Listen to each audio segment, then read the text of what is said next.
Truth, logic, action, power. It's the Gregg Housh Show here on New Revolutionary Radio. This is a show where we seek not only to inform, but to inspire you to action. We're going to talk about politics and current events on our program, but we're going to do it from an angle of human rights, civil liberties, and activism. It's our goal to enable an informed citizenry, and we're going to do it by emphasizing critical thinking, news source verification, and actual science versus nonsensical quackery. But most important of all, we hope to inspire you, our listeners, to take action in your community. While it is our job to deliver the clear, verified truth, our talking to you is only a small part of our goals. The real power belongs to you, and it is up to you to decide where your strength lies when facing the real challenges ahead. But know that when you decide to stand up and make a difference, we will stand beside you. All right. Hi, everyone. I'm Gregg Housh. Welcome to the first recording of The Gregg Housh Show, where I'm sure we were going to make a million mistakes. Bear with us, as this is our first time using this wonderful new studio. I am here in studio with my new co-host, Casey McLaughlin, and our guest, Matt Sienkiewicz. Okay, so our guest today is Professor Matt Sienkiewicz, whose name I am butchering, but you got it right. At his behest. That's perfect. That's right. He is assistant professor of communication and international studies at Boston College. And I met Matt through an interesting email I received asking me to come to class one day and talk to his students at his online communication and global society class. Yeah, I was. This was my first course dealing with sort of broad issues that included technology online, not just sort of theory and most of what I teach about is television and film. Mostly we look at sort of texts, and it's easier to sort of address what's on the screen. And then I realized, oh no, with the internet, like some of the stuff that's on there, I don't know what's behind there. Right, like it's really complicated stuff, and I wanted to talk about the dark web. I wanted to talk about the work that Anonymous does. I want to talk about hacking, and it was a place where I just needed an expert from the outside world. So I think I might have just like Googled a anonymous spokesperson or something like this. You popped up, and you happened to be in Boston, so I wrote you an email. There we have it. Matt's going to be with us the entire episode here, chiming in where necessary. So there we go. Thanks for having me, Greg. Absolutely. So today we're going to talk about current events, cybersecurity, knowing your rights, and get into a little bit of a discussion with our guest about all of these topics. We're going to open up here with Casey going over current events. Hello. So we have had a busy week this week, as we have for the last few weeks since, give or take, January 20th. What happened then? I don't know. That's just the pivot point I have in my head. That's weird. All of right. when I remember having to read a lot of Associated It's Press. funny. You had to start reading, but that's when I did. when other people. 2017 has been the year that I've done a lot of reading. So what's more recent? This week, one of the big news stories was the Day Without Immigrants, which was nationwide. A lot of immigrant workers didn't show up to their jobs. Even in Massachusetts, places closed down that were run by immigrants. And simultaneously, we have seen a lot of ICE raids, which, have been more under the Trump administration, more so directed at non-criminals than they have in the past. I believe there's been raids in at least 6 states. I want to say, yeah, so we have here Atlanta, Chicago, New York, Los Angeles, North Carolina, South Carolina. And one of the big stories that came out of that was there was a transgender woman who was seeking protection at a courthouse in El Paso, Texas, from her abuser. She was a victim of domestic violence, and she, after seeking protection, left the courtroom and was detained there by ICE agents and has been arrested. So that has been a big talking point this week, especially in terms of, the domestic violence prevention community. I mean, that's a tough way to be when, you can't, any threat of any crime potentially is going to keep you from going and reporting and seeking help. It's shown the law is not going to be on your side if that's your position. Right. It's one of those things that really points to the real downsides, the real dangers of these things, right? It's always look. This is a case in which I think probably us in this room, we don't like the intended consequences of this, but the unintended consequences might be even worse. They force people into positions where they either, for example, they can't come forward if they're being abused, or that they can be easily blackmailed, right? You're enabling people to get put into positions where rights will be, not just judged upon, but they can potentially be in real trouble. And Yeah, especially when so much, I mean, domestic violence, even if it's physical, is also marked by severe emotional, psychological, oftentimes financial abuse as well. And, something like this is certainly giving that much more power into the hands of the abusers. It's taking away any hope of a way out for a relatively large group of people. I don't see any way out of this that's positive. I mean, there doesn't seem to be any positive happening in terms of ICE and Trump. This administration's, actions, they have all these wonderful justifications, but looking at how this actually goes and what we've seen so far, even in just a few weeks, has been, quite horrendous. I don't think, we survived 4 years of this 3 weeks repeating every 3 weeks. It's not funny, but it's true. It's cliche, and you feel like there's nothing so hard to say something new about this. But in a case like this is a nice example of the insistence of simple narratives on the part of the administration, and particularly on the part of people who vocally support the administration. So, Casey, you said that these are raids on non-criminals, right? And of course, they would speak certainly also raids on criminals, but more so focused on non-criminals. You're calling them non-criminals, and I'm calling them non-criminals, and I suspect Gregg would call them non-criminals. But they are criminals, at least in the look. Technically speaking, you're talking people who have done something illegal, correct? Right? And so, but this is a narrative difference, right? You introduced it as non-criminals, and then we went down a path saying like, oh my lord, you are taking non-criminals and you are putting them in positions where they can't speak up for themselves and they're abused, where they can be blackmailed and so on, right? But the narrative that you get from this administration, the supporters, is that no, these are criminals, right? You start with the idea they're criminals, and then it justifies everything, right? And this kind of binary thinking, right? That's the root of many problems in society, is a binary worldview. Criminals, non-criminals, right? These are people who are in a position where technically they've entered the country illegally, but the broader historical context really makes that binary untenable. Of course. I mean, you can look at that specific binary and then look at the rising numbers every year of people in our jail system and say they are definitely correlated. Yeah.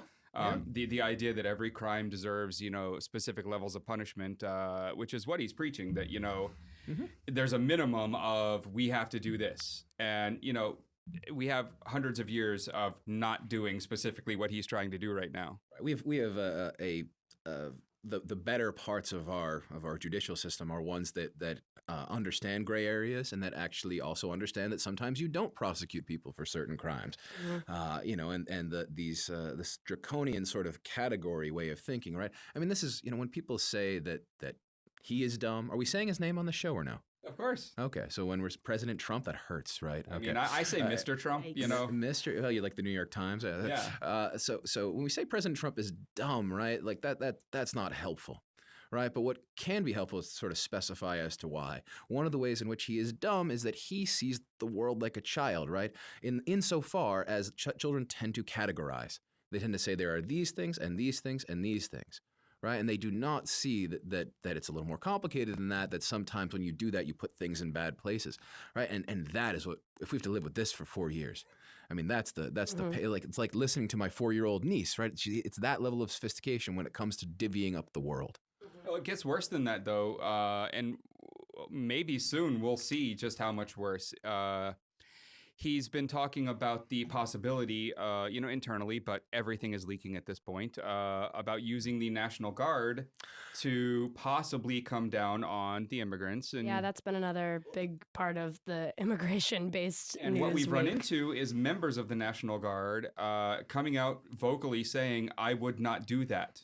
Oh yeah, I would think so. Now I've also heard, they denied this, and I've heard speculation that in fact these are, and this is like a really complicated thing to get through your head, right? False leaks in order to send the media down a path. But there's no such thing as a false leak, because that means it was actually said, right? So is this a an accurate reflection of a horrific potential policy, or is it a more complicated reflection of a even more horrific, perhaps, strategy by which they are going to basically misinform the population in order to? I think that gives them too much credit. You think so? I mean, Maybe. Where I look at it is we've watched Trump for weeks now, and it's almost like a child who doesn't have object permanence yet. Like literally, like he forgets things the second he's not looking at them, and forgets what someone told him an hour ago because someone 5 minutes ago told him something different.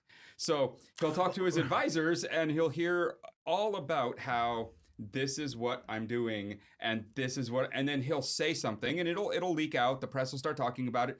2 hours later, he'll be in front of a crowd and he'll say the exact opposite. And that's because he was just on the phone with one of his, friends from Mar-a-Lago who told him something completely different, and now he's changed his mind. And all he has to say at the end of it is, well, this is what I was told, and really not going to offer any that was really, yes, his past landslide victory, right? This is particular. The greatest electoral It college could easily victory.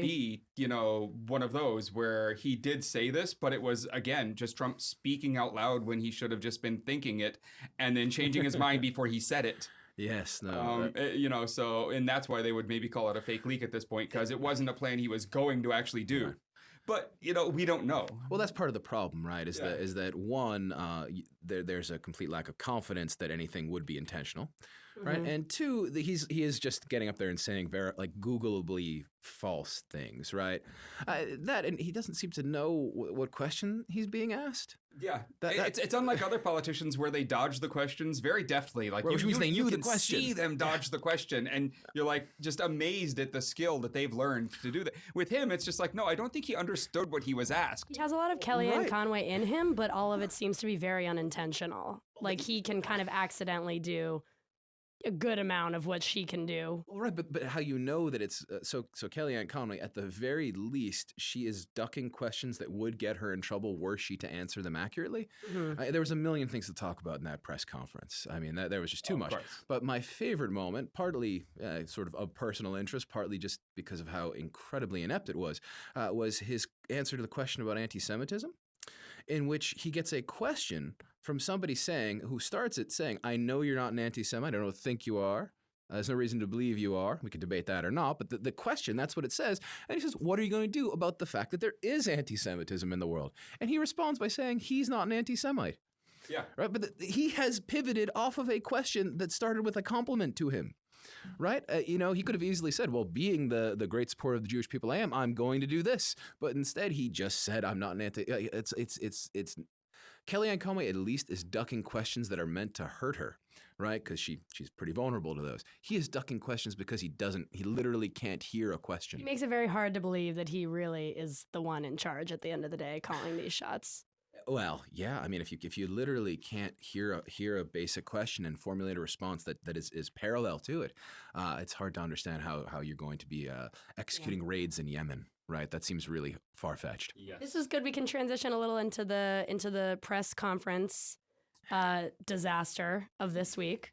There were multiple even. I'm not even sure it was just one. I mean, there was the Electoral College. How many? There was many disasters in the one. Yeah. Asking the black reporter to set up a meeting with the Congressional Black Caucus, asking her if she was friends with them. With that one specifically, I have to admit that I wasn't looking at the screen the first time that was played for me, so I wasn't told anything about it. And I just heard him asking a random reporter if, And so my first thought was, well, that's not the reporter's job. You have people that can do that. So I wasn't seeing the race angle because I wasn't looking at the screen. And then someone said, look, and I looked over the screen, and that's when it hit me like, oh, this is 10 times worse than I thought it was. It was already so bad. Well, right. How could it be worse? And then I look at the screen, and it's actually worse. Well, no, and it's exactly what I was talking about a moment ago. And this is a person who sees the world in these very limited, thin, stark categories.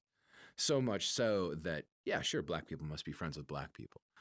Right. That's, and then there's the secondary question of what an unprofessional thing to do, even if it is the case. Right. Like that's what she does say. She's like, well, I do know some of them, but I'm a reporter. Well, this is not, this is no longer my realm of control. These are assistants. Well, does everybody in that room knows people in the Congressional Black Caucus? They're Washington reporters. Doesn't the fact that she's the black woman does not, it's infuriating. But can you set up that meeting? Again, with dodging I think the question was, no people in the are congressional you Black going to have Caucus, a like, meeting with these people? Right. There was no need And to. it's just the deflecting of responsibility. Yeah, well, you set it up. Someone set it up. I'll certainly talk to them. No, right. The answer. Yeah, well, right. You simply to answer that question properly, you just say, "Oh, of course, I'm going to meet with all members of Congress who have relevant issues to discuss with me."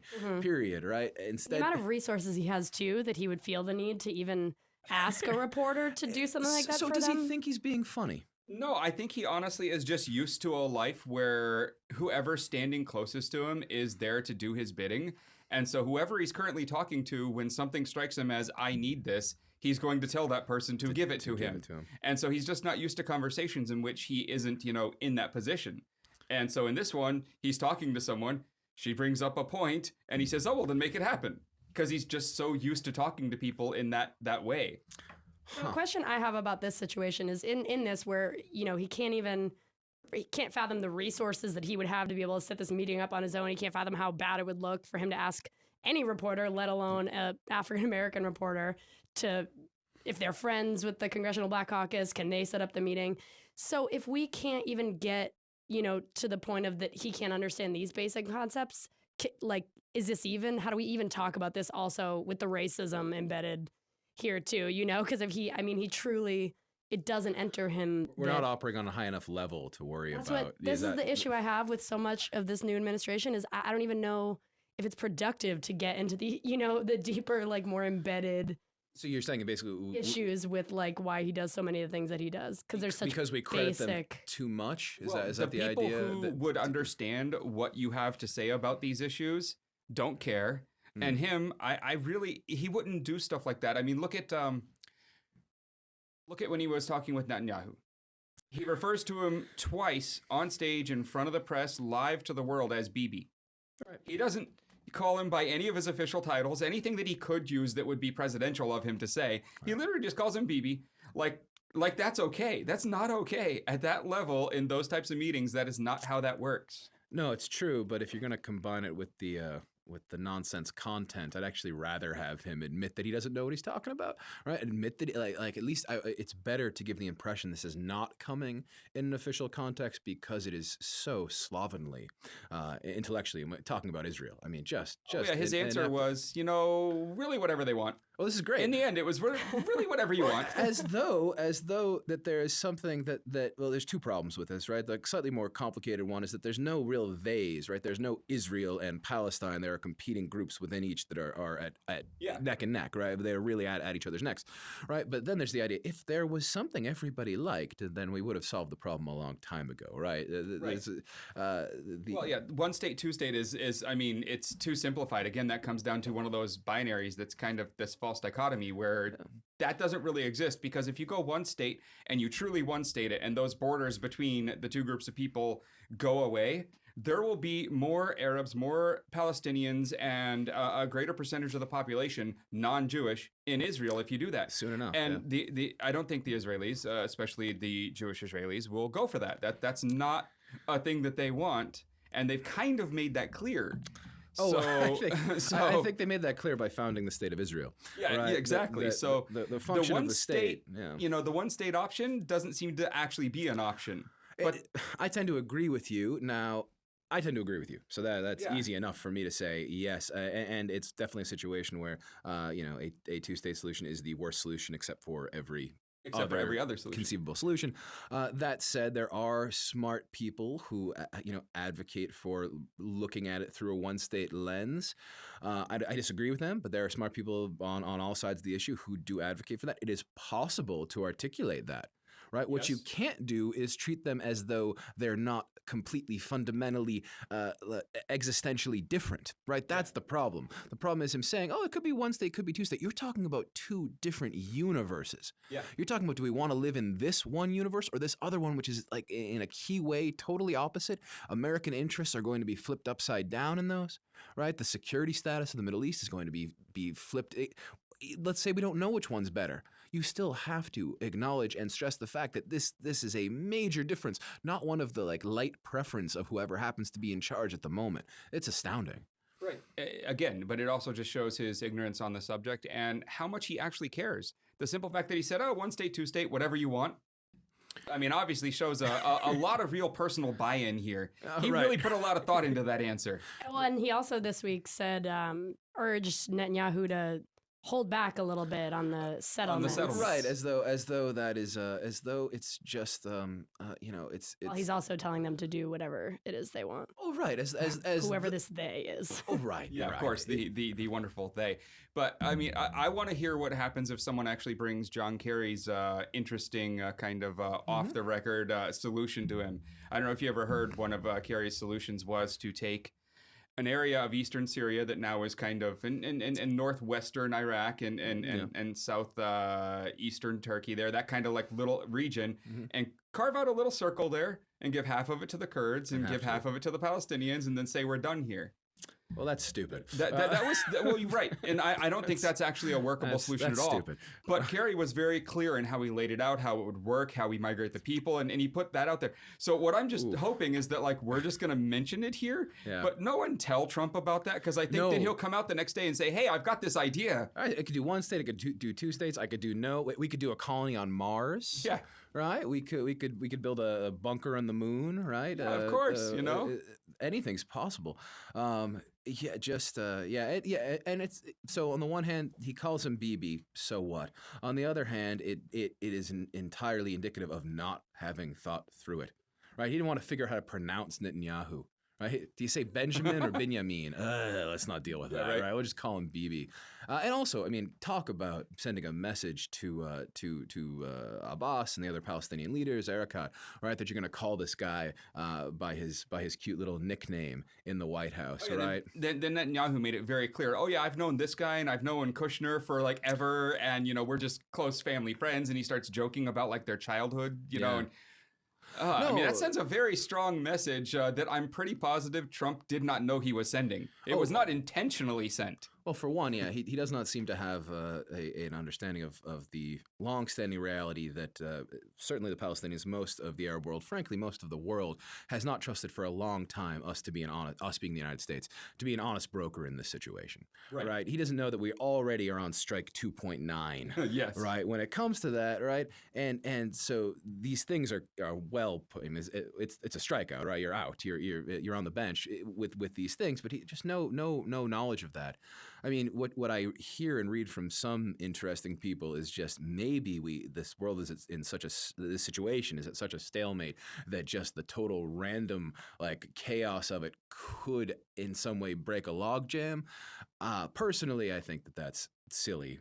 Putting a madman in charge is not generally a solution to anything. But that's the only silver lining you could find, is that it's not as though we've had any progress for the past 50 years. So like, it was explained to me as outside of the box thinking might play here. Yeah, the word thinking is a big lie there. Yeah, that's though, the right? problem. Like that's who knows? Maybe with Netanyahu being brought up on charges by that's the best, Israeli police for corruption, maybe that changes something. Yeah, no, and there's a story one can tell in which a predictive story in which the Israeli politics swings back towards the center, and it forces a government that includes a lot of people who are disgusted with Trump, and that becomes that then he has to actually deal more. He can't just hang it with his buddies, right? That he'll have to treat Israelis and Palestinians with a slightly more even-handed perspective if that Israeli government can swing to the point where some people in power are willing to stand up and call Trump for what he is. Well, I mean, that all depends on how much money his businesses are currently making in Israel, doesn't it? Oh, I'm sure they're. I mean, if we really want to get there, yeah. I mean, in that I don't know if you're going to get to the China trademark stuff, all these things, just these like crazy, obvious, complete conflicts of interest, just everywhere. So let's see if we can cool down from Trump himself and talk more about the Harvard turning down National Security Advisor this week after Flynn was forced to resign after, accidentally briefing vice president on Lying that was something. nice of you. That was really Accidentally. Inadvertently briefed the vice president-elect and others with incomplete information regarding my phone calls with the Russian ambassador. Okay. So he resigns. Harvard is supposedly the nominee to take over. He declines for personal reasons. He has recently retired. He wants to spend time with his family, whatever it is. Yeah, all kinds of excuses. And now we have But there are Kellogg, definitely I believe, quotes yeah. from people who claim to be personal friends of Harwood stating very clearly that he had no trust in this administration. He did not feel for a minute that anything he actually wanted to get done would get done, and that his final strike was that the people he was recommending he bring along with him as a team were all struck down because they weren't Trump yes men. Seems obvious, right? Although it's weird, right? We talk about Trump yes men. You assume that there's the group which we consider Trump yes men, and then there's the group in which we consider Trump being a yes man to them, right? And, yeah, I mean, it's not a hierarchy. Our vision is not one of a hierarchy, right? It's one of a weird center with people orbiting around it. Yeah, spiraling echo chamber. Yeah, depending on how you kind of look at the structure of what's sitting there in our White House, there's a fair amount of people that think Bannon has a kind of stranglehold over what's really going on in the end, in a very Dick Cheney kind of way, Karl Rove kind of way. Bannon trying is to be both, though. Yeah, right? yeah, he's trying to the be real both key. of them. Yeah. But that puts us in the interesting situation of the United States of America currently being run by someone who used to be a World of Warcraft gold farmer. He was CEO of a gold farming company, and now he is running America. Is this where we have descended to? Like that's worse to me than a reality TV star being president. Well, reality TV star, this particular one is look at the trajectory of American presidencies or American major politicians. No surprise there. No, not at all. No, the sliminess out of which Bannon emerged is a different story. Right, so Trump going through, like these obvious realms of corruption and sort of awful places, but they're sort of the standard, they're the heart of the American economy ones, right? Bannon has been slithering through all sorts of just goop, right? Like just the ugliest stuff. Gold farmers. This means that he would pay people to click and click and click in order to. Yeah, he was farming gold in World of Warcraft to resell. He wasn't farming it. Well, he was farming out the farming. Yeah. He was I mean, giving the people carpal stories tunnel. are generally inconsistent on exactly who, but it was pretty clearly foreigners, mostly Asian descent, doing this work. Which is ironic given his attitude towards Asians working in Silicon Valley, right? Or maybe not ironic, maybe exactly telling. Yes. So this guy's got a piece of Seinfeld. He is he's a gold farmer. He ran this lie website. He might be the most interesting man in the world. For certain values of interesting. Well, if you just use absolute value, right? Yeah. No positive, just distance from zero. Yeah. Right, interesting not being you a might be right positive about indicator. That. Surprised Dos Equis has not approached him yet about that. That would be an interesting yes. campaign tactic on there. Yeah, the triple their part. So Harwood, of course, they nominated another person to replace. We have General Joseph Keith Kellogg, retired Lieutenant General Joseph Keith Kellogg is now the acting National Security Advisor. For the time being, we don't know, but Any at thoughts the on moment, him? It's just anybody who would take the job. I am Yeah, immediately I go suspicious of. instantly to the to that spot. I mean, if you're willing to work in this administration, there's probably a lot wrong. Yeah, I mean, it's certainly clear that you're not interested in doing anything interesting, right? Yeah. Like you are going to be going along for the ride. which was what there was the Uber CEO, took some position in Trump's cabinet or somewhere in the Yeah, he stepped out, administration, yeah. ended up stepping down. But his Under pressure. Yeah. whole kind of MO was I'm gonna fix it from the inside. I'll Yeah, be the no, voice of that's- reason and all that, and quickly saw that wasn't gonna going fly. to happen. No. Elon Musk is still there, though. He's still holding on to his position. What is his position? Well, they've got like a council of advisors, is what it seems like. That's where the Uber CEO was. Elon's there too, advising. I think he's more there because of how deeply integrated with the U.S. government he sort of has to be for things like SpaceX. Yeah. They just launched from Kennedy. That's government property. Yeah, it's remarkable. So I think that's probably the only reason he's actually staying on board there, is to make sure he keeps access to all of that fun stuff. Yeah. All right. I mean, So other than Elon, we've got a lot of yes men in the administration as of And yet. at this point, we don't know exactly what Elon's saying while he's there, so he could be yes manning it up too. Well, I mean, he absolutely has a tremendous interest out of his business, right? Yeah. I mean, when you're talking about space, it's 100% of this is regulated by either national or supranational governance, right? How could one in that position advise anything? It seems it seems impossible to me. And how could one in the position of president accept gifts of, trademarks from China? Yeah, no, that's and still be considered, to not maybe fall on their side. I don't know, maybe in the Chinese Taipei, or better known and rightfully known as Taiwan, debate. Well, this makes it fairly okay. Let me ask you this: what both of your opinions are? Does this make his? Does this suggest to you the trademark stuff with China, the Chinese Taipeiing of Taiwan, whatever he's doing, his original phone call with Taiwan? Was that some kind of looking for the better deal for himself, or utter incompetence? Literally didn't know who he was talking to, just thought Taiwan was Thailand or something, right? Right. Which fits the story better?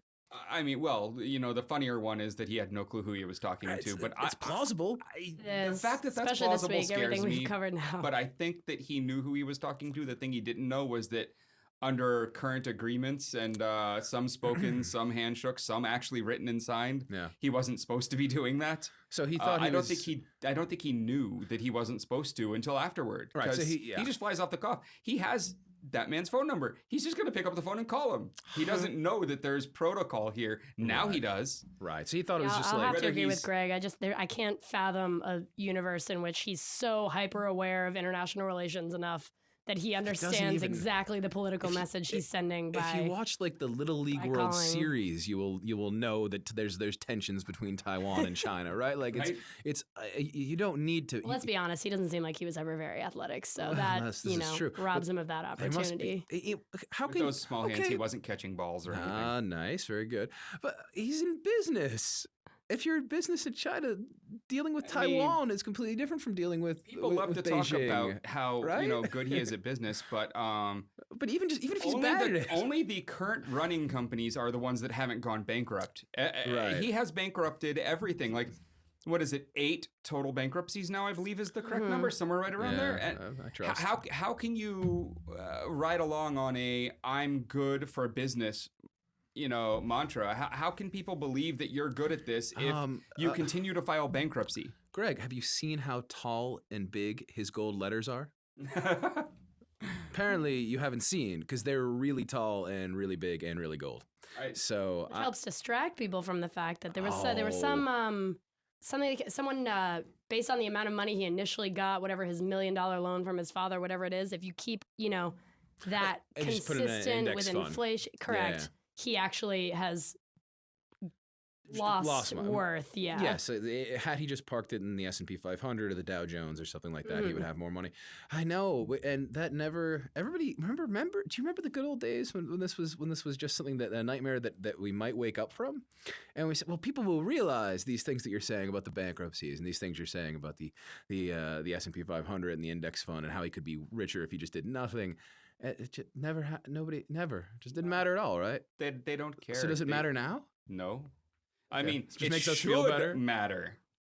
Well, that's what's worrisome. I mean, a lot, people, even smart, Republican, conservative, they're saying, oh, he won't make it a year or whatever, all this stuff. But it worries me. I don't know what more can be done on his part. I don't know how much more ignorance he can display, big how much more offensive he can be. I disagree. I think it's going to take the right small mistake. I think he's basically impervious to the big mistake. Because I don't think he'll do anything that constitutes whatever bigness. The big mistake is, it's fake news. So right, but that's just our concept of bigness now. In terms of mistakes, has completely been warped since he's begun. To me, it's even before, honestly. It's just one letter, in Russian saying pick Rex for Secretary of State. That is verifiable, right? It's verifiable is the key there, because I have that's why I'm actually suspicious, seen a bunch of stuff that I'll show you off air. Sorry to tease everyone, but a few big publications are attempting to vet it. But if it's right, basically what you said is what happened. How could it not be? Well, we'll see. We'll see if these bigger publications actually can vet this information in a way where they can come forward with it. And so to me that I have the whole story. It's funny. That's a much better podcast than this one, Greg. Well, as soon as I know it's vetted, but before they print, I'm definitely going to record. Yeah, wow. I mean, it's not surprising that it exists. If you just look at his policy towards Russia and you look at what seems to be fairly obvious American interests, they don't make sense. Right, it simply doesn't add up. Even if your goal is to create a stronger relationship moving forward, you would do so while trying to assert some level of dominance, given our financial and military strength versus theirs, and whatever else. Right, the idea of being sort of obsequious and but praising. We don't need to compare financial strength. I mean, it's just military strength. If you actually look at Russia currently, their economy, their current economy is equal to Greece's current economy right now. It's a mess. And sorry, Greece, but literally, that's currently what Russia's economy looks like. So this could also be seen as Russia, kind of starting to lash out. They've still got the military power. They've still got control of a lot of resources, but they're financially in a lot of trouble. Not only from the sanctions, but just in general, their economy is not in good shape. And if you've got all the weapons and you used to have all this land and all this other stuff, and you've lost all the money, I can see this being kind of, that acting out that someone like a Putin might do. Yeah, 100%. I think that's the only interpretation in terms of Putin in relation to this, right? This is he's been trying for ages to find the most effective way to act out, right? To sort of give the symbolic sense of strength, in order to cover up the lack of it. The idea that a U.S. president would be willing to play along is the just absurd and shocking part. I mean, that's the part that your brain can't wrap around. Well, before we go into Gregg's cybersecurity section of the podcast, we can talk. Could be a good transition into that. Microsoft and Facebook going political has been another big story this week. The president and chief legal officer, Brad Smith of Microsoft, describes a need for a digital Geneva Convention. He basically said it will commit governments to protecting civilians from nation-state attacks in times of peace. He compares the tech industry's role, basically equates it to the Red Cross, which I don't know how, a lot of people took that. But what are our thoughts on that, on the need for a cyber Geneva Convention? What would that mean exactly? Well, do you know? Yeah. So I've read the entire big long thing and then a few articles about it, and it's interesting because first and foremost, it is built on this idea that if we had a digital Geneva Convention, any of these governments would actually pay attention to it. Right. And in what is now called cyber everything, in the cyber world, they've shown that they don't really care about international norms and laws. China and Russia hacking pretty much anything they feel like, and America probably doing the same, just not getting as caught. I would hope so. I would assume so, right? I mean, so with that said, it doesn't seem like they are paying attention to any of the existing laws. What tells you they would pay attention to a digital Geneva Convention? What kind of rights would be so they signed into this? They've written it in a way where they kind of break off. You shouldn't be able to hoard exploits and vulnerabilities for software, for operating systems, for hardware. When you find them, you will disclose them to the companies in order to help the population secure themselves. If you do any targeted specific exploit, creation, it has to be so targeted that it cannot affect a mass population. So even if it were to leak as source code, not much can come from it. They've written it in this way where they allow the governments a way to target with, cyber hacking, cybersecurity, and all these other fun things. But they're trying to convince them not to keep, say, a global exploit against Windows that would allow anyone to execute code in their back pocket, because that should be fixed to help the security of everyone. By an individual or by a nation? Well, what they want is nations to sign off on this, much like the initial Geneva Convention, protects civilians and certain military personnel during time of war. They want this one to protect civilians and, certain government people during times of peace. So, but that would it put the onus? So, if an American citizen, Peace being a relative term. yeah, I understand. Yeah, of course. So, if an American citizen had this sort of exploitable thing, it would be the United States government responsibility to. Well, so they're signing off as governments themselves. So it's So the if the governments, it's the government nation had it, states. So when okay. the NSA comes up with a new exploit for a very large use software like say Firefox, which Yeah. is one of the things they've attacked a couple times because of its use as Tor browser and Sure. for various anonymizing technologies. They would be under this signed convention if it were to exist. Mm-hmm. They would be forced to disclose that as fast as they learn about it. So the software can be updated and fixed in order to serve a larger percentage of the population with a positive instead of the small percentage they would like to with a negative. Right. So it sounds lovely, but it sounds utterly unenforceable, right? That's the issue. Yeah. Like, prove it. Prove that the government didn't come up with an exploit for Cisco's, iOS for their latest round of routers. Like, how do we know until they use it? They're trying to prove a negative, right? Exactly. It's right. That is. So while I agree that something like this should exist and should be enforced, I Well- also agree that it can't be enforced. Well, the obvious parallel here is nuclear proliferation, right? I Right. mean, the secret, the just I know, Greg, the Israelis have nuclear weapons. Yeah, no. Where'd they get those? I don't know. I mean, it's sure, there are ways in which you can gain some traction with these proliferation kind of treaties. If a country is disempowered enough that you can lean on them, then sure, you can make them follow it. But if they're not, there's no means by which to do it, right? If you can get by producing nuclear weapons, right, you can certainly get by holding little patch of ones and zeros, right, or whatever it is that's gonna make this go. I don't know enough about technology, but just in a sort of an international relations principle, it's a very hard thing to maintain, and in this context, it seems almost impossible. Mm-hmm. And the other cyber security politics news out of this week was Mark Zuckerberg came out calling for quote unquote supportive, safe, informed, civically engaged, inclusive communities, and talked about Facebook's role in that. Certainly I'm sure felt some responsibility to that after a lot of their perpetrating lots of fake news during the election cycle and things like that. But So wait, Obama basically it did not argues- ban the Pledge of Allegiance? Is that what you're saying? shocking. Because I read that on Facebook. I know, because Yeah, it's on okay. the internet, so it Yeah. has to be true. Wow. Well, I believe it should be edited, but that's because it's got a word in it that it bothers me when we think about separation of church and state. Oh, I see. But But, that's not the. But I mean, so And that what's was the added, capacity? like 100 years after we started using it too. Yeah, that's fine. I'm just referring to the But the yes, fake news, the fake proliferation news of such angle. stories. Yes. Well, what in my Well, for ignoramus Zuckerberg, if layperson you read impression on technology, how is Mark Zuckerberg, how's Facebook gonna? So he says we've strengthen our got 1 billion communities? people on our platform, Sure, yeah. and we've got access to do so many wonderful things. And in this write-up, it's more than 5,000 words. It's a gigantic write-up, and when you read it, it makes a lot of sense. Like if you aren't negative on them for 100 other reasons, you might read this and think these are some great ideas.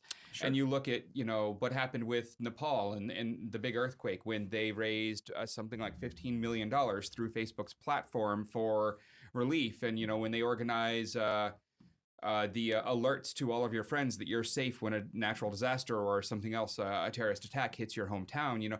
They do a lot of things that are civically good, Sure. that are politically good. But at the same time, the whole piece reads as a pro-globalization Of course. thing. And, Right. Here's a and- case in which online rights are equated with. Right. with So I with come human at it rights. from a really weird angle in that, a lot of the work that I've done online in the last decade, the things like with Anonymous, the things like with hacktivism and the Arab Spring and all these other actions taken, I got asked a lot of times, well, why are you working with these people in this other country? Why do you care if they're free or any of these other weird Yeah. questions? And I always answered very, from the heart that what do borders matter? Are you one of those townies who thinks that only the people who grew up on your block are people? Right. To me, those borders don't mean a thing. We're all on one rock here. And if anyone on this rock needs help, let's help.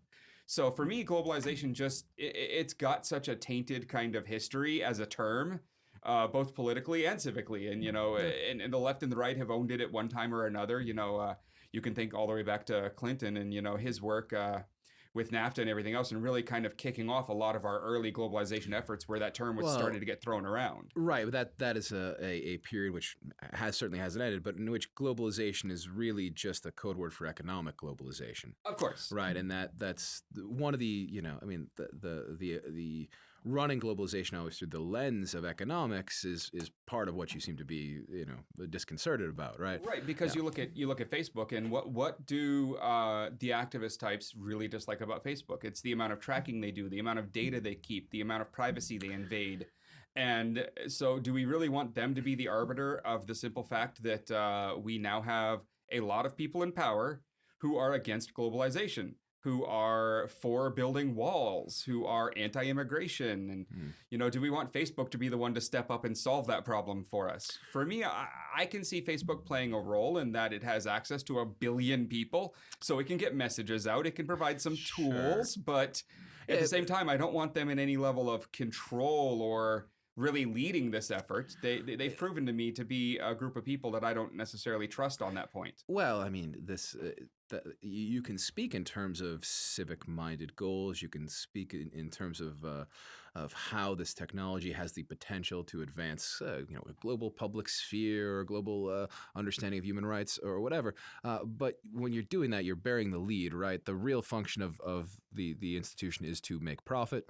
Period. End of story. And that's actually a law, right? Like Dodge Brothers versus Ford. I believe it was 1928, where they found in court, after making it all the way up to the top court in our country, that a company's actual goal is to make profits for the shareholders and not for the common good of man or its workers. It's actually you can be removed.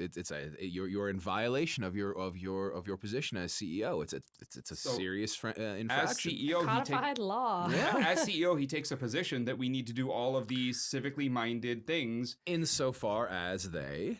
Exactly. What do they further internally for the company that makes the shareholders money? Which, on the one hand, there's a slippery slope there to say that, okay, so does that mean that no for-profit enterprise can have a pro-social value? It doesn't mean that, but it does suggest pretty strongly that monopolistic institutions are going to have a real hard time. Right, because ultimately what you're asking them to do is to give up. If you're talking about creating a more democratic world, a world in which people are able to express themselves more freely, you're asking for them to give up something, right? To give up some level of control, and they're going to have to justify each one of those concessions to the bottom line. When you have multiple companies operating, it's slightly better, perhaps, because you get different motivations. Different people plugging in different roles, but here in the monopoly situation you've got, the very construction of the system is against the notion that the ultimate goal could be anything approaching this.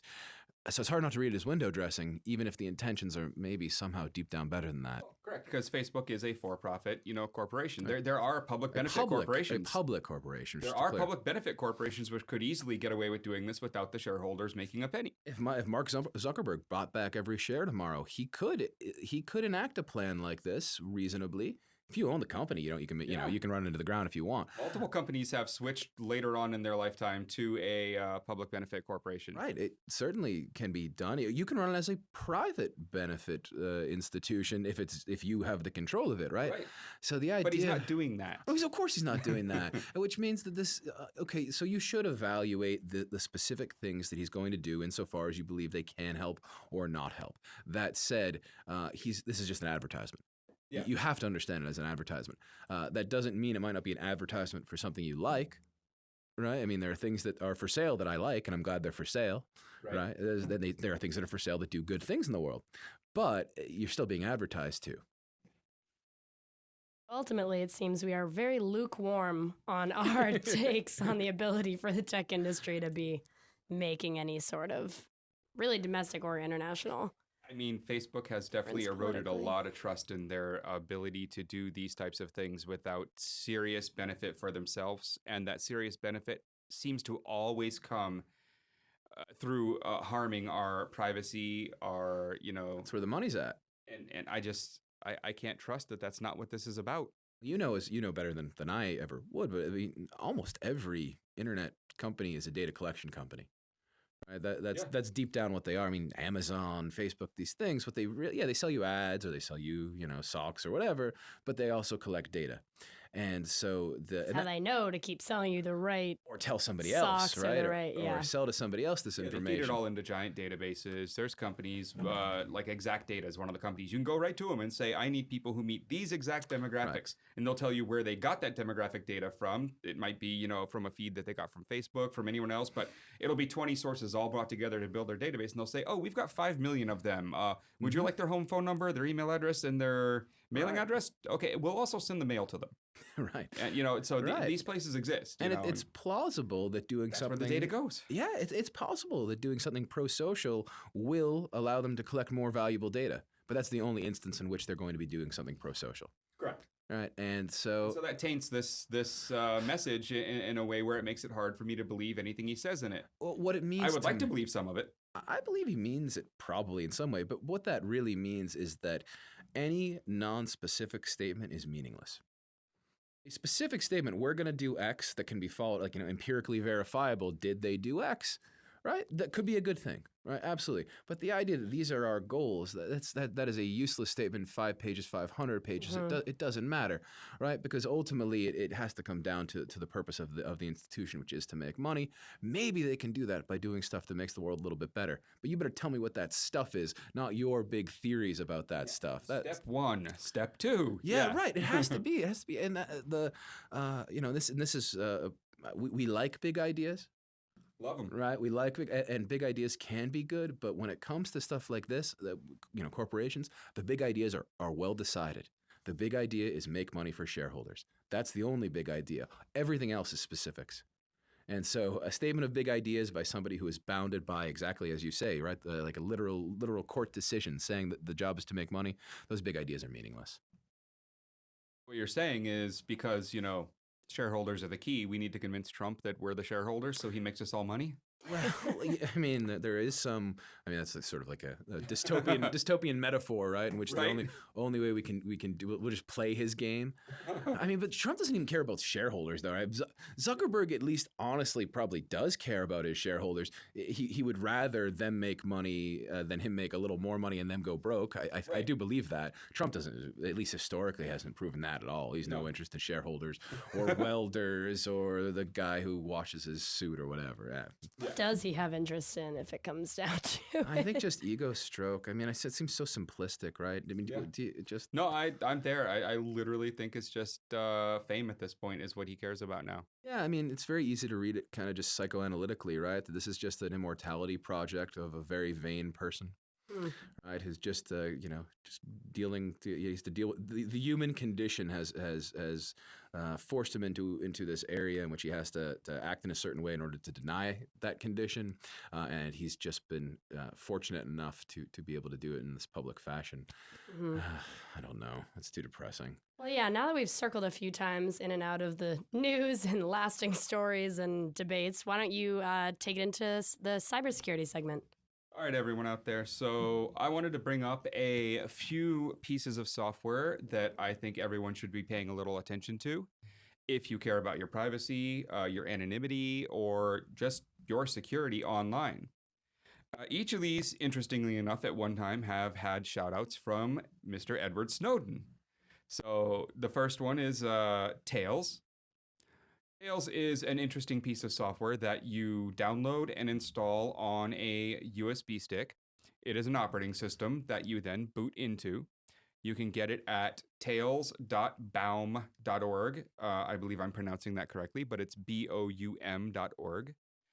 And what Tails does for you is it boots up into an environment where your browser and your traffic are all going through Tor. It allows you to visit the Onion sites. It allows you to be as anonymous as it is built to allow.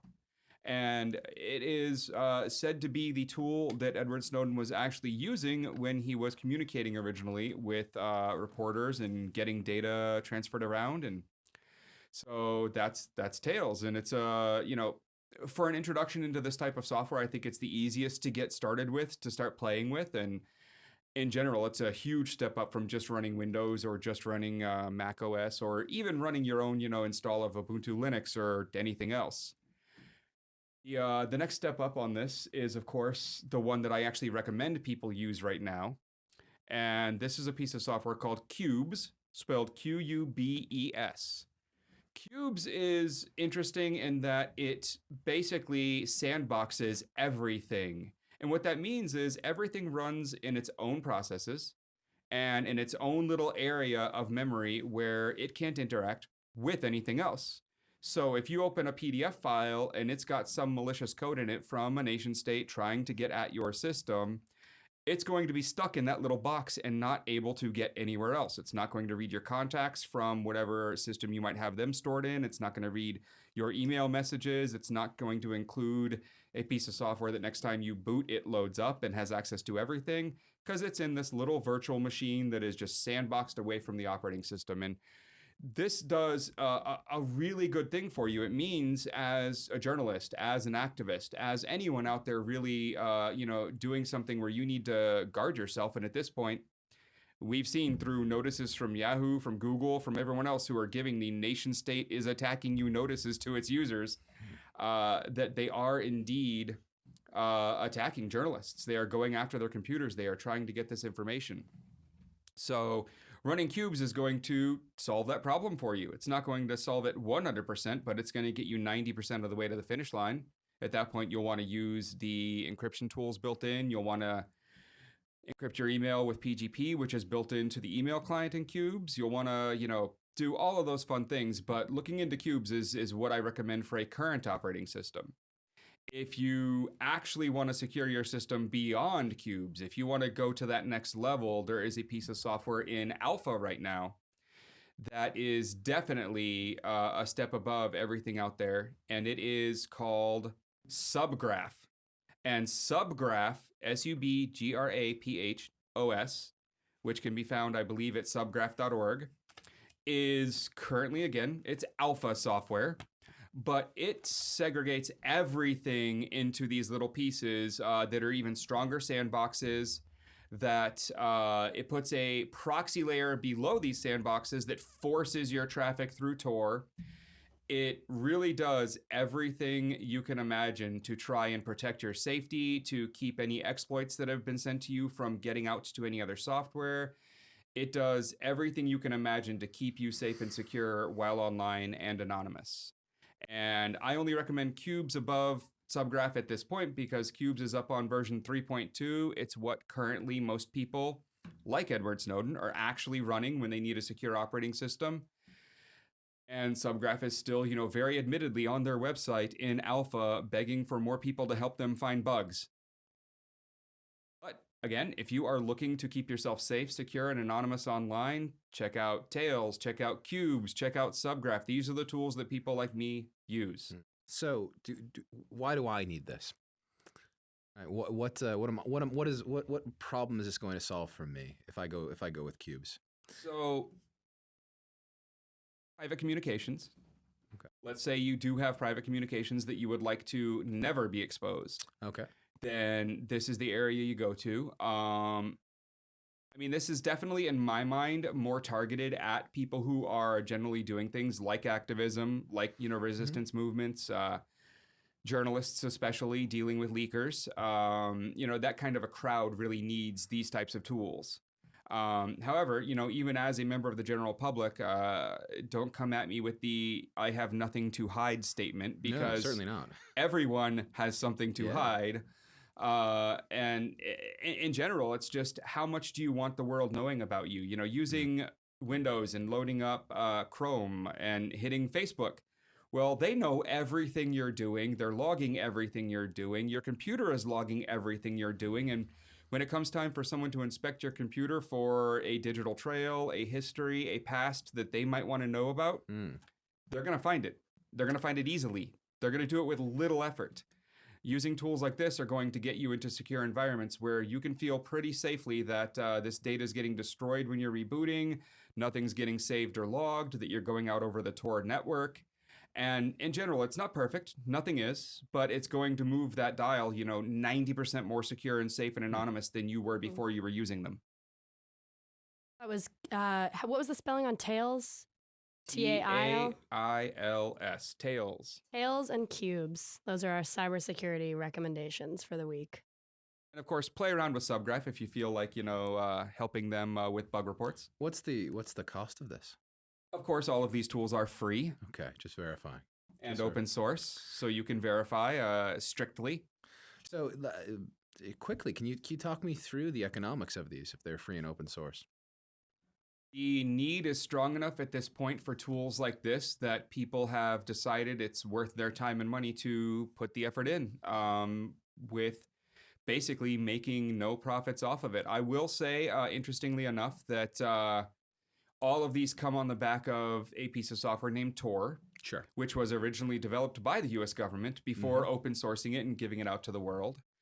The other tools right now, one of them, and I'm sorry, but I'm blanking on it, maybe our engineering can help, is actually receiving funding from the U.S. government right now to keep them afloat and do the work. Cubes or Subgraph, I don't remember which one. Does that make you but nervous? they admit it right on their front page and, right on their About Us pages. They talk about where the funding's coming from. And that funding is interesting. It's from a technology grant that the government gives to try and foster some of this open source stuff that they feel we need. What level of say that gives them, I highly doubt any. Much like Tor, I don't think the government, got in and, through their, donations of money, got anything out of it. Because knowing the people involved, they are very anti-government people usually writing this software. It's a funny marriage. Yeah. They wouldn't take the money if it also forced them to do the things that they don't want to do. Right. I guess the conspiratorial mind thinks that somehow the government has a way to outflank these people, although that seems unlikely to me. Well, with Tor specifically, the government didn't get any of what they wanted out of Tor developers themselves, so they went to CMU and hired a team of people over there to break through and find some holes and some ways around the Tor network that maybe some of us aren't happy about. But it didn't come from Tor; it came from CMU. Right. Wow. Well, so also in the spirit of protecting our data, this week's Know Your Rights segment, which typically we'll do, regarding any variety of situations in which it would help you to know your rights. Our theme this week is protecting your data in U.S. border crossings. Essentially, the Fourth Amendment more or less does not apply to you if you are crossing in border into the U.S., if you're coming into an international airport, where normally you would need a warrant or some reasonable expectation that the person has committed a crime or done anything wrong. In these cases, the ICE, the CBP essentially have the right to treat you, as though with the suspicion that you've committed any awful crime and can search more or less anything. So we have a few tips for if you are in a situation where you're crossing international borders into the U.S. Since this is the case at the moment, there is some literature on like ACLU and people like that are, trying to EFF. Correct. Trying to do work to deem this unconstitutional. At the moment, that is the case. And so basically there's some suggestions that at websites, EFF was particularly helpful, but ACLU, National Lawyers Guild, have a lot of literature on this. More or less, the recommendation is to be carrying as little data as possible over the border, to encrypt it, to keep a backup of your data elsewhere, and to be able to, re-download it once you get to your destination is the best course of action at the moment. If you want to talk a little bit about encryption, about, whatever you think might be best in terms of ways to do that, mannerisms of encryption that you think are more reliable. I mean, I do obvious things if I'm leaving the country. I encrypt my drive if I need to take one with me. Usually I try not to. I try and do whatever I can to just use a device on the other end of my trip so I don't have to take anything that is exploitable in the middle there. But if I have to go, I will encrypt all of my stuff. I will ship it ahead of time. I will have a friend ship it under a different name from a different address, so it doesn't track to me in any way. And I will pick it up on the other end. And by that, I mean my friend on the other end will pick it up under his name and bring it to me. So I don't cross borders with tech that I don't want them to inspect. If I have to cross borders with that technology, then I go through tools like VeraCrypt, which is a wonderful tool. It's a fork off of the old TrueCrypt code with a bunch of fixes, some security reviews proving that it's a pretty good piece of software. And I would recommend looking into it. If you're on a Mac, there's File Vault. If you're on Linux, again, you have access to VeraCrypt. You also have access to just the built-in, Luke's, DMCrypt, all those tools. And really, I mean, the one thing you have to remember is after reading all of this information from the ACLU, from the court cases, from the EFF, we don't actually know what the rules state, and either do they. Specifically, if you read what the ACLU has to say, we're not sure if they can hold your device for 5 days or indefinitely. No one seems to actually know that answer in any legal sense. And so the average seems to be about 5 days while they try and break into it. We do not know an exact amount of days or hours they're allowed to hold you at the border before letting you through or not in this specific instance where you don't want to give them access to your electronics. There are about 20 varying ideas about how those laws are written and which laws apply and which organizations have a say here and what recourse you might have legally. So what we're hoping is that through actions the ACLU and the EFF are taking, we'll get much better answers to those. Whether we like the answers or not, it would just be nice to have said answers so we know how to act at the border. There was even a, I don't know how recently, I want to say it was this week, but I could be wrong about that. There was a NASA, a US-born NASA scientist who was detained at the border until he unlocked his phone. So this law, or lack thereof, I suppose, allows Customs and Border Patrol to be able to search your devices. However, it does not force you to give any passwords, give a PIN, or for instance, to your iPhone. It doesn't mandate that you do that. However, this man was, I'm going to butcher his name if I try and pronounce it, Sid Bekanavar.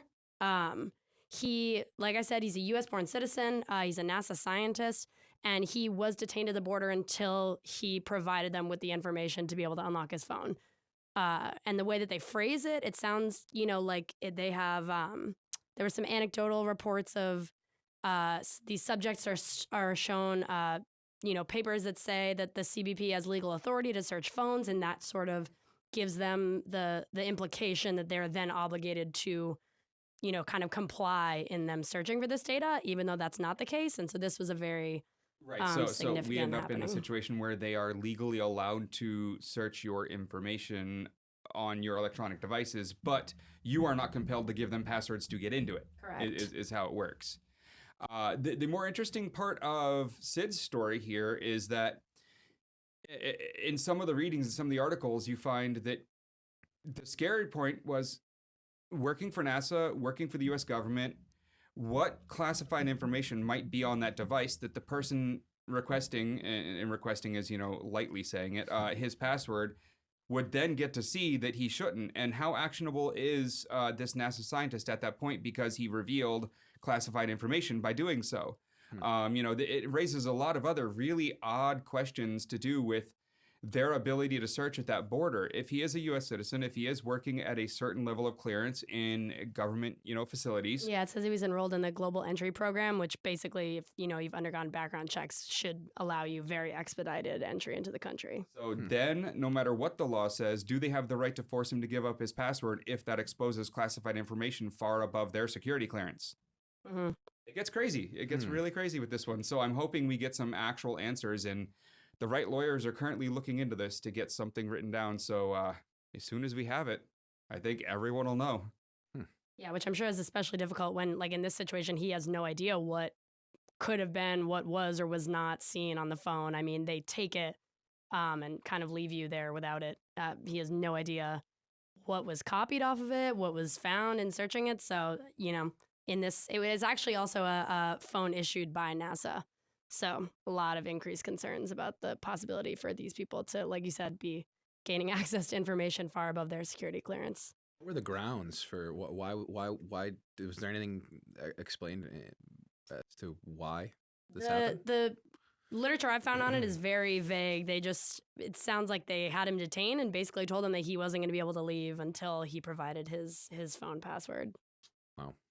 I don't know how much. I think he tried to talk to them and they were not budging on, which is interesting because, like we said, most of the ACLU, EFF, National Lawyers Guild literature on protecting your data, other than the ability to encrypt it or to put it on a third-party server in the meantime, is your right to not have to give up these passwords. So this, brings a lot of that into question. A set of laws that's already very, not doing a great job protecting people's privacy.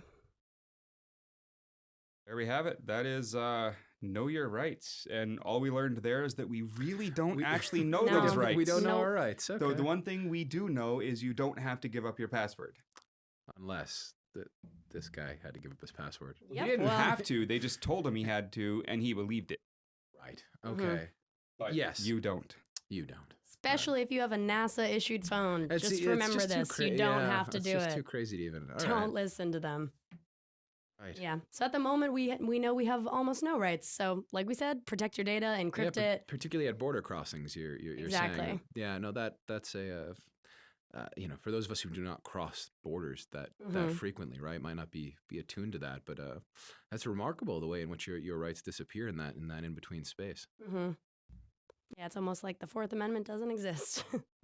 In certain circumstances, when crossing the borders for this country, it doesn't. And that is disgusting. Yeah. No, for So while much smarter people do their work to try to change that for us at the moment, like we said, do not travel with data to the extent possible when you are crossing into the United States. All right, I think that covers know your rights. We are running unbelievably long here. That's all right we for are a first show. we having fun on our first show. I hope you guys are too.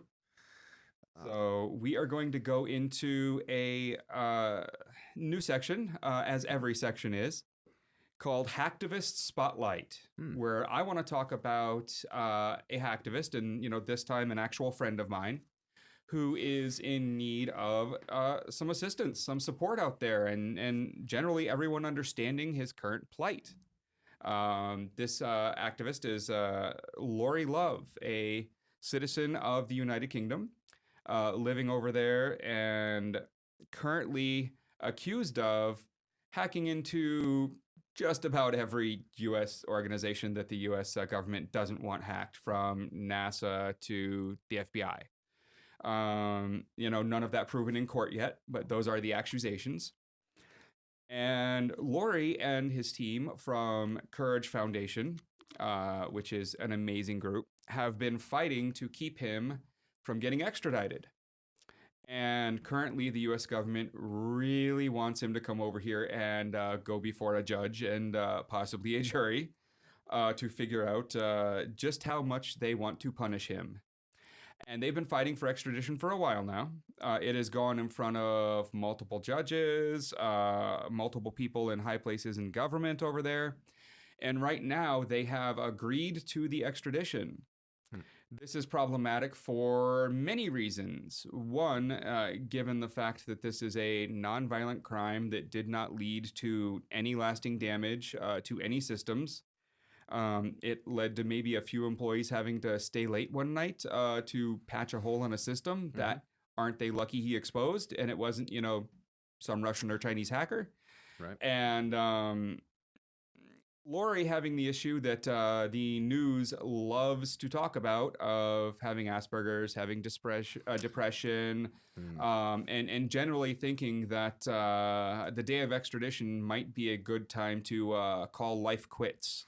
So with all that said, we all really don't want Lori extradited. One, because half of the things he's being charged with aren't even crimes in the country he lives in. Two, because it will be very bad for his physical and mental health, and this has been proven in court. And the courts there have said, Well, yeah, but the U.S. prison system has, prisons with hospitals and psychologists and other ways to help you deal with it. They'll take his shoelaces away, so he'll be fine. Right. What we've ended up in is this weird situation where a bunch of sitting MPs sitting there in London have actually put out letters of support for Laurie that he should not be extradited. And it still looks like it's going to be going through right now. What is his current status in the UK? Current status is the extradition is under appeal. So, but where is he right now? Is Free. He's free. Okay.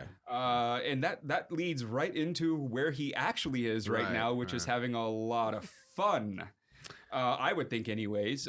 He has been spending some amounts of time with the autonomous nation of anarchist libertarians, I believe is the correct way to say that. And, a lot of news is fighting the urge to put down the actual letters Sure, there. The acronym. Yes. The acronym of ANAL.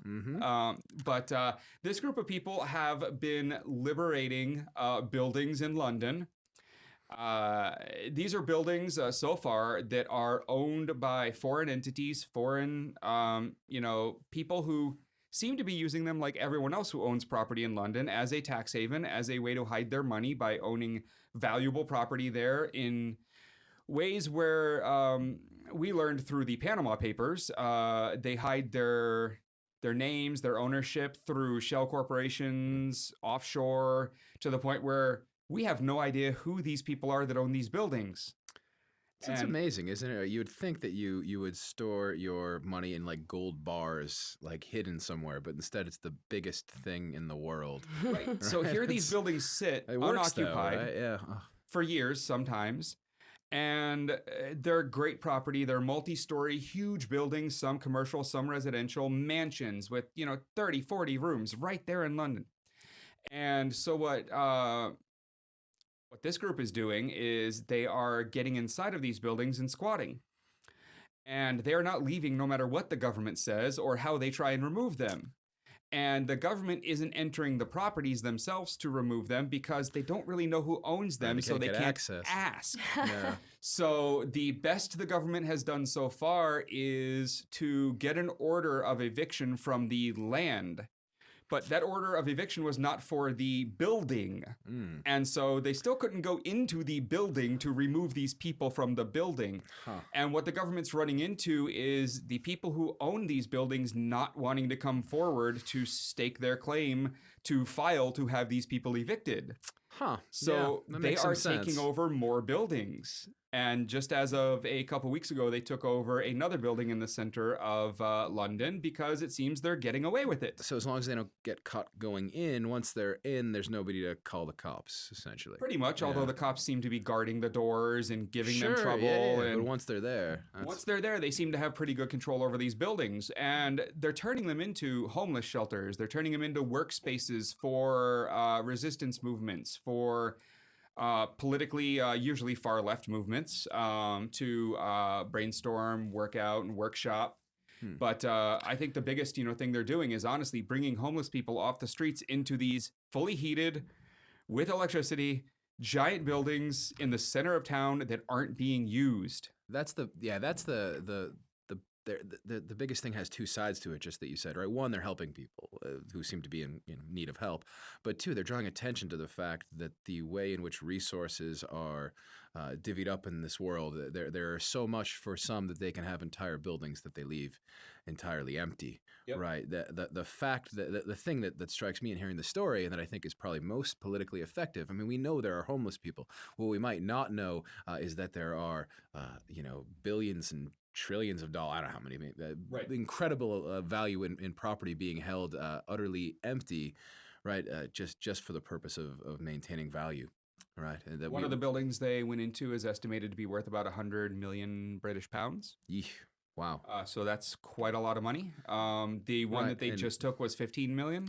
Well, it's a nice reminder, the idea that capitalism spurs, inevitably spurs growth and pushes the world forward. Well, not if you take $100 million and park it in an empty building, Mhm. right? Nothing, nobody, no jobs are being created with that. No innovation is being encouraged. Nothing, right? It's just sitting there so that other people can't have it. Yeah, it's just taking up space and actually causing what I would consider harm to the community it's in. Yeah, and that's it's a remarkable thing. I mean, it right. It's always hard to. I guess you have less trouble with this, saying you have no problem with the ends here do seem to be justifying the means. I get a little bit uncomfortable saying break into people's property, right? Right. There's something about that in It this. seems like you don't have to tell them it's happening already. Right, and I guess once it They're happens, about 3 years right? into this Yeah, form of yeah. action. They are doing quite good with it, but and this is where Lori is now to tie it back to the. Lori to the is definitely hacktivist. doing some work with them. There's been some great news coverage of that lately. Lori does actually have a place to live, so he's not going He's through not these there, these places like that. But he's been offering assistance, helping, being there for the actions, and generally trying to do good in this world and getting seriously politically active. And this is the type of kid that maybe he did get really good at hacking at some point, and I'm gonna say he actually is really good at it. But at the same time, kids in those situations might make mistakes, might use this, before they've really gotten to a point where they understand what they're doing. And I don't know that was done here. All of these are alleged crimes, and I think if any of these crimes actually were done. I don't think they were done unwittingly. I think this time he actually did, do something on purpose if he did these. But what I will say is that I don't believe this is the type of crime that deserves extradition. Right. No damages were done at a level that required this amount of effort. Years of work by the U.S. government. Hundreds of thousands of dollars spent, I'm sure, if not millions, just trying to get this person over there to save face. Well, that's the issue, right? I mean, I think it's pretty clear that if he committed the crimes, these are crimes, right? Sure. To me, the parallel, and sort of to me, it seems common sense, but who knows, would be that if somebody had, for example, broken into their high school and on the weekend and played basketball there, and broken into a corporation and used the copy machine twice and but didn't leave any damage, just and then they went to London, that person would not be extradited back into the United States, right? Right. And that's and I'm taking about the level I'm of taking your damage word done. for it, right? So that if you want to point to why it seems absurd, parallel crimes not done online would not incur. No, but it wouldn't be worth the money, right? You wouldn't do it. So here the question is. Are they doing it in order, as you say, to save face because it's embarrassing because their security was ill-formed?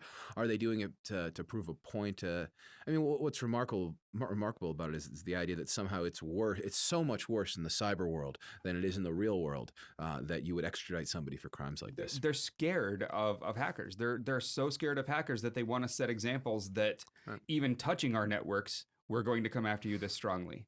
I mean, you can look back at Aaron Swartz. You can look back at even Barrett Brown. You can look back at all these people where, cyber played a big part of their cases, and over prosecution is the norm in this space. So there's no consequentialist perspective here. They're not really worried about what actually happened as a result of that crime. They just want to scare other hackers. They're looking down the road to stop people from doing it. And you know what? This doesn't work. This type of action doesn't scare other people. It just infuriates more people into taking more action. Mhm. I mean, also yeah, right. I guess that's what you're saying. I'm just going to agree. When you treat people inhumanely, then a certain group of people will say, okay, I'm not going to do that thing. I don't want to be treated inhumanely. Another group of people are going to say, I'm going to do that thing to try to stop you from treating other people inhumanely. Right. So the calculus that's taking place here is a suspicious one. Given the facts as you understand them. Yeah. And, if you actually want to read up more about this case and this person, you can go to freelori.com, I believe. And it is FREELAURI.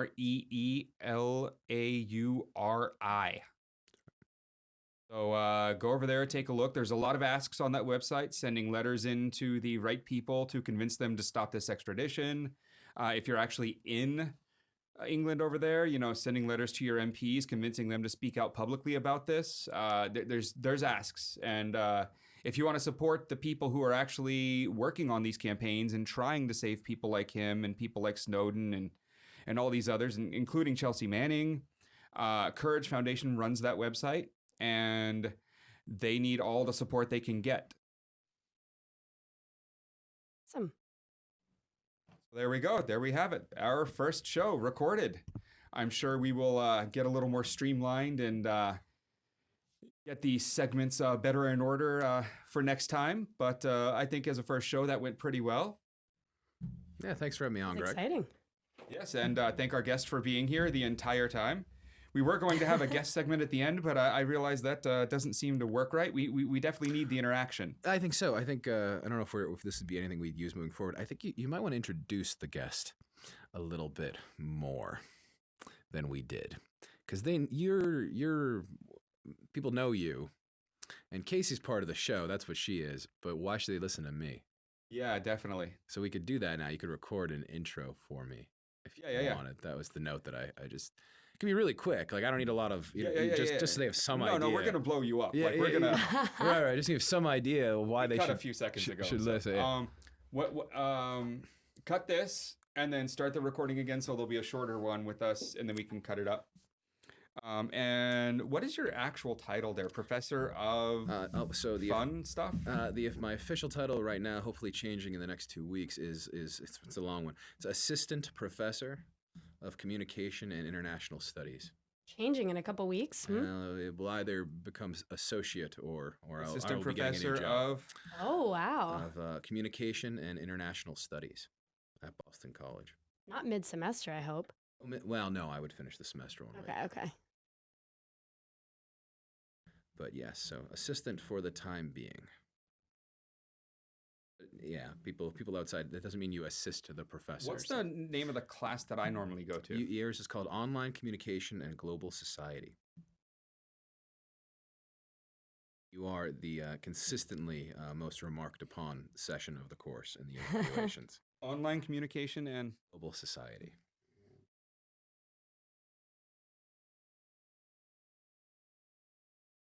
I write it, then it sticks. Yeah. So are you recording?